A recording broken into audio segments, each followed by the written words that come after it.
Hello friends, welcome to ரின்சமையல். இன்றைக்கி நம்ம ரின்சமையல் சேனலில் கொழுக்கட்டை மாவு தேவையில்லை, பச்சரிசி இருந்தால் இந்த இனிப்பு பிடி கொழுக்கட்டையை பூ போல் செய்யலாம்.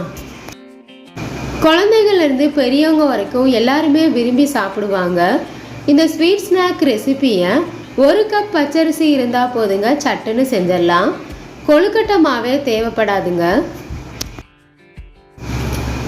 சாப்பிட்றதுக்கு இந்த ஸ்வீட் கொழுக்கட்டை ரொம்பவே டேஸ்ட்டாக இருக்கும். ரின்சமையல் சேனலை சப்ஸ்கிரைப் பண்ணிக்கோங்க. பக்கத்தில் இருக்க ஆளுன்ற வெள்ளைக்கான கிளிக் பண்ணி வச்சுக்கிட்டிங்கன்னா நான் போடுற வீடியோ உடனே உங்களுக்கு நோட்டிஃபிகேஷனில் வந்துடும். 1 கப் அளவு பச்சரிசி எடுத்திருக்கேன். பவுலில் சேர்த்துட்டு தண்ணி ஊற்றி 2-3 தடவை நல்லா அலசிடணும்.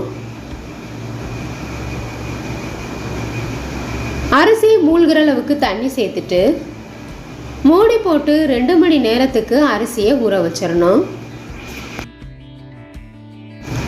அரிசியை ஊற வச்சு செய்யும்போது இனிப்பு கொழுக்கட்டை எவ்வளோ நேரம் ஆனாலும் சாஃப்டாக இருக்கும், சாப்பிட்றதுக்கு ரொம்பவே டேஸ்ட்டாக இருக்கும். 2 மணி நேரமாக அரிசி நல்லா ஊறிடுச்சு.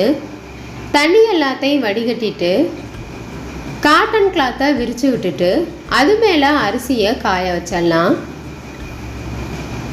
அரிசியில் ஈரப்பதம் இருக்கணும், அந்த அளவுக்கு அரிசியை உலர்த்தி எடுத்துக்கங்க. ஃபேன் காற்றுல காய வச்சோம்னா அரிசி சீக்கிரமாக உலர்ந்துடும். வெயிலில் காய வச்சோம்னா அரிசியில் இருக்க ஈரப்பதம் எல்லாம் போயிடும். அதனால் இந்த மாதிரி ஃபேன் காற்றுல காய வச்சுக்கோங்க. கையை வச்சு பார்க்கும்போது கையில் அரிசி ஒட்டணும், இந்த அளவுக்கு உலர்த்தி எடுத்துக்கங்க.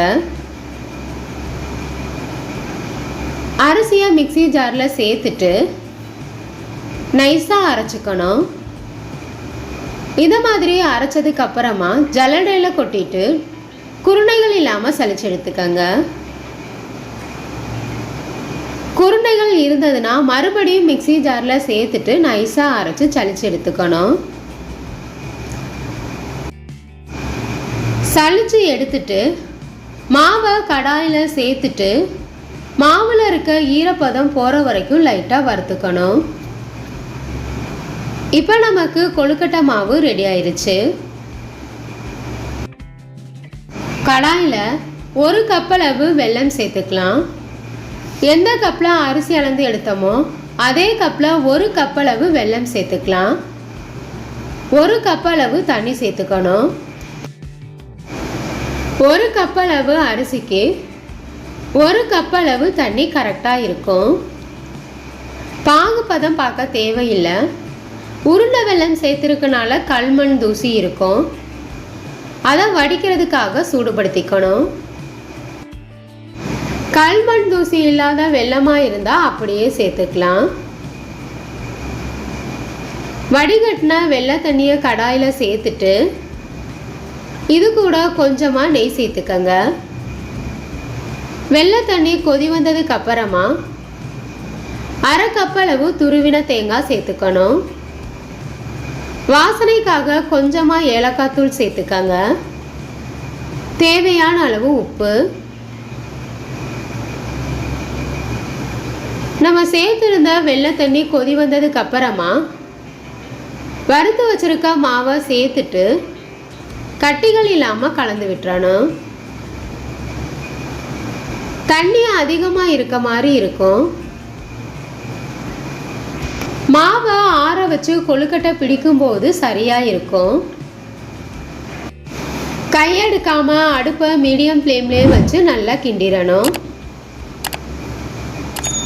மாவு ஆறுற வரைக்கும் அப்படியே வச்சிடலாம்.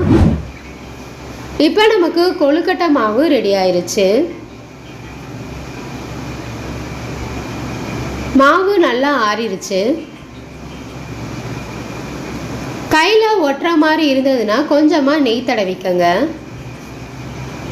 கொழுக்கட்டை உங்களுக்கு எந்தளவு பெருசாக தேவையோ அதுக்கு தகுந்த மாதிரி உருண்டையாக உருட்டிட்டு கையில் இந்த மாதிரி அழுத்தினோம்னா பிடி கொழுக்கட்டை ரெடி ஆயிரும். இதே போல் மீதம் இருக்க எல்லா மாவையும் கொழுக்கட்டையாக செஞ்சு எடுத்துக்கலாம். ஈஸியான ஸ்வீட் ஸ்நாக் ரெசிபி. கொழுக்கட்டைகள் எல்லாத்தையும் இட்லி தட்டில் வச்சுட்டு தண்ணி கொதி வந்ததுக்கு அப்புறமா கொழுக்கட்டை தட்டை இட்லி பாத்திரத்துக்குள்ளே வச்சுட்டு மூடி போட்டு 10 நிமிஷத்துக்கு வேக வச்சுக்கோங்க. இப்போ நமக்கு பூ போல் சாஃப்டான இனிப்பு பிடி கொழுக்கட்டை ரெடி ஆயிருச்சு. நெய், துருவின தேங்காயெல்லாம் சேர்த்துருக்கனால இந்த இனிப்பு பிடி கொழுக்கட்டை சாப்பிட்றதுக்கு ரொம்பவே டேஸ்டாக இருக்கும். ஈவினிங் ஸ்நாக்குக்கு இந்த பிடி கொழுக்கட்டையை சட்டுன்னு செஞ்சிடலாம்.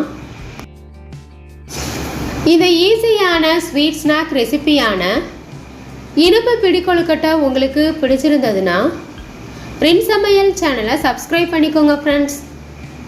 ஸ்வீட் கொழுக்கட்டை உங்களுக்கு பிடிச்சிருந்ததுன்னா மறக்காமல் ஒரு லைக் கொடுங்க ஃப்ரெண்ட்ஸ். கமெண்ட் பண்ணுங்கள், ஷேர் பண்ணுங்கள். பக்கத்தில் இருக்க ஆளுன்ற வெள்ளைக்கான கிளிக் பண்ணி வச்சுக்கிட்டிங்கன்னா நான் போடுற வீடியோ உடனே உங்களுக்கு நோட்டிஃபிகேஷனில் வந்துடும். Thank you friends.